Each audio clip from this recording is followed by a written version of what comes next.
Buenas tardes amigos, un placer estar haciendo este video. En primer lugar le queremos agradecer la invitación al Instituto Brasileño de Derecho de Seguros y en particular a su presidente, el gran amigo Ernesto Cyrulnik, que tuvo la deferencia de invitarnos y además esta gran idea de organizar este evento. Así que como primera cuestión quería agradecerles todo esto. Vamos a hablar nosotros muy brevemente de dos cuestiones importantes en los seguros de empresas vinculados con el COVID-19. ¿De qué se trata esto? Vamos a ver cómo esta pandemia puede haber repercutido en los seguros. Ya sabemos que evidentemente en la economía en general ha tenido una trascendencia increíble y nosotros vamos a ver cómo va a aplicar esto en la cuestión de los seguros de empresas específicamente. Para empezar sería oportuno recordar lo que dijo Jim Rhee. General Rhee, una de las reaseguradoras más antiguas del mundo, junto con Colón Rhee, donde uno de sus actuarios escribió un artículo muy interesante diciendo: disculpen, todos los cálculos que hicimos eran erróneos. ¿Esto para qué nos sirve? Porque tenemos que reanalizar muchas de las cuestiones que vamos a ver ahora en las coberturas de los seguros.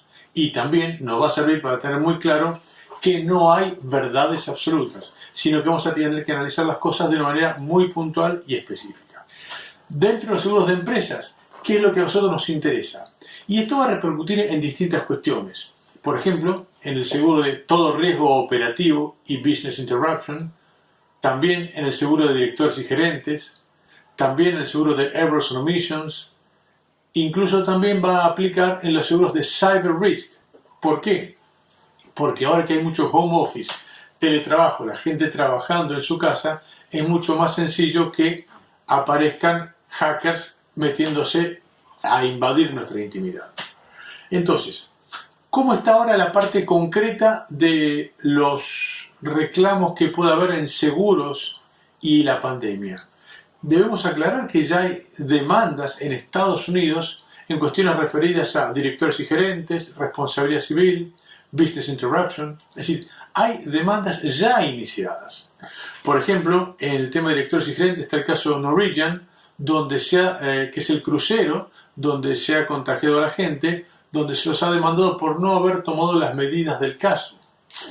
Incluso tengamos muy presente que en los seguros de directores y gerentes no solo te puede reclamar el tercero, sino que le puede reclamar el propio accionista por no haber tomado las medidas del caso. Y, como consecuencia de eso, que la acción de la empresa baje sustancialmente. Otro caso es el caso Inovio, que es un laboratorio donde uno de sus dueños había dicho que ya estaban casi terminando de realizar la vacuna contra el coronavirus. No fue así y esto implicó que la acción subiera estrepitosamente y después cayera. Otros casos también tenemos de business interruption, por ejemplo, French Laundry en California, que son restaurantes, el caso Wendy's en Chicago, donde habiendo contratado un solo business interruption, como después tuvieron que cerrar el local, se hacían los reclamos. Muy bien, ¿qué van a ser las dos cosas que vamos a analizar nosotros? Uno, el seguro de pérdida y beneficio, business interruption, y otro, algunas cuestiones específicas de la cláusula claims made vinculada con el seguro de directores y gerentes. En el tema de business interruption, la cuestión hay que preguntarse, ¿el daño físico es algo que es ontológico, es de esencia, es imprescindible? ¿O es tan solo una cuestión que normalmente pasa? Nosotros lo que tenemos es lo siguiente.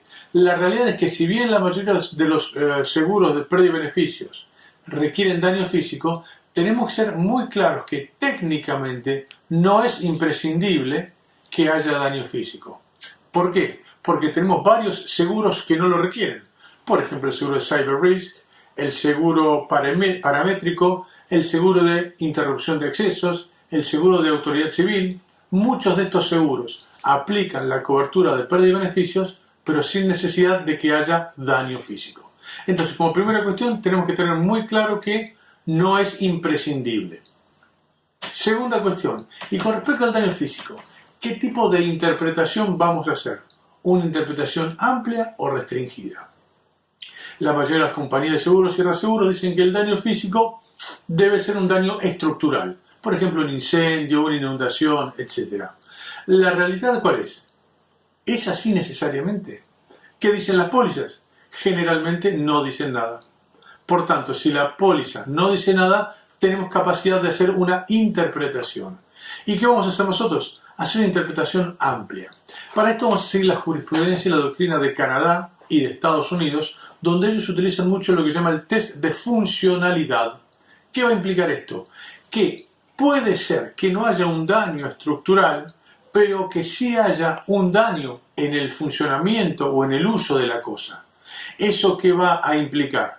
Que si yo tengo la cosa que no la puedo utilizar y eso me va a generar una pérdida de beneficios, sí va a haber cobertura por parte del seguro. Y esto es importante, ¿por qué? Porque ya hay casos de jurisprudencia que han dicho esto.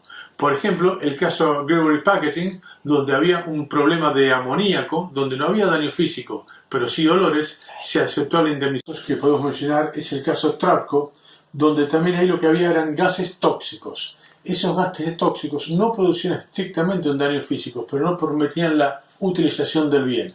La jurisprudencia aceptó también el tema de business interruption.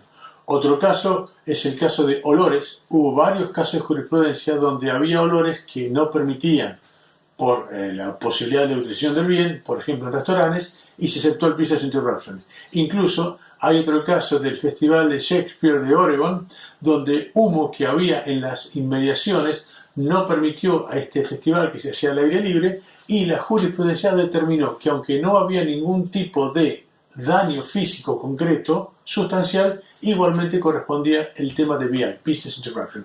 Esto es muy importante. ¿Por qué? Porque se suele decir que el daño físico estructural es básico. Y no es así. Es más, hay una muy reciente sentencia en el caso MDS contra Factory Mutual Insurance de la Corte Superior de Ontario, Canadá, de marzo del 2020, donde este era un business interruption contingente. Es decir, que el daño no lo tenía la misma empresa MDS, sino una proveedora de ellos. Esta proveedora tuvo una pérdida de agua. Esta pérdida de agua no le causó ningún tipo de daño físico indemnizable por la póliza, pero hizo que el establecimiento estuviera cerrado varios meses. Ello generó una pérdida de beneficio en MDS y la Corte de Ontario determinó la procedencia de la pérdida de beneficios. ¿Esto qué queremos decir? Es muy sencillo. ¿Qué dice la jurisprudencia internacional? Por ejemplo, en el caso Jesuit Fathers de Canadá, de la Corte Suprema de Canadá, determina que las coberturas deben interpretarse de manera amplia, en tanto que las restricciones de esas coberturas deben interpretarse de manera limitada. ¿Ok? Entonces, con esto ya tenemos el primer caso de lo referido al business interruption. Vamos al segundo tema, brevemente, pero que es muy importante. Es referido a seguros de directores y gerentes, donde allí vamos a tener seguros de directores y gerentes también aplicados a errors and omissions y casos de responsabilidad civil en general, donde existe la cláusula claims made. Esta cláusula claims made siempre la criticamos muchísimo porque generalmente perjudica al asegurado de una manera atroz y sin ningún fundamento que avale su existencia. Recuerda usted la cláusula claims made, que requiere que para que una cobertura exista, el hecho debe ocurrir durante la vigencia de la póliza o el periodo de retroactividad, y el reclamo debe ser durante la vigencia de la póliza o el periodo extendido de notificaciones o sus renovaciones. En rigor de verdad hay dos tipos de cláusula claims made, la anglosajona y la latinoamericana. La anglosajona es mala pero no tanto. Lo único que pide es que haya una póliza vigente cuando llegue el reclamo. En tanto que la latinoamericana es mucho más grave porque exige que no solo el reclamo llegue durante la vigencia de la póliza, sino que el hecho también ocurra. Por lo tanto, es mucho más complicado. Pero ¿y cuál es la relación de todo esto con el COVID-19? Muy sencillo. ¿Qué va a pasar? Nos preguntábamos hace ya algunas semanas y ahora ya salió una resolución del Lloyd's de Londres, cuando se renueven las pólizas. Cuando se renueven las pólizas, seguramente se va a excluir todo lo vinculado con el COVID-19. ¿Y qué va a acontecer con los siniestros ocurridos ahora, mientras sí tenemos cobertura del COVID-19, pero cuya demanda o el reclamo llegue cuando está vigente la otra póliza, el otro wording, el otro texto que excluye el COVID-19? La compañía seguro que va a decir, lo lamento, usted no tiene cobertura porque lo que va a regir este siniestro es la póliza que está vigente actualmente. El texto de esta póliza que justamente tiene la exclusión del COVID-19. ¿Pero qué implica esto? Concretamente que es una exclusión de cobertura retroactiva porque en la renovación de la póliza me excluyen un hecho ocurrido, un siniestro ocurrido durante la póliza anterior que sí tenía cobertura. Para ir redondeando entonces, ¿qué es lo que planteamos nosotros? Sencillamente en esto tener mucho cuidado y aplicar la Note of Circumstances. Es decir, si nosotros notificamos la póliza, el siniestro con una denuncia preventiva, se va a gatillar la cobertura y si el reclamo llega posteriormente, muy posiblemente podamos pelear que existe cobertura. Con esto finalizamos, les agradecemos amigos, muchas gracias y a disposición. Muy amable.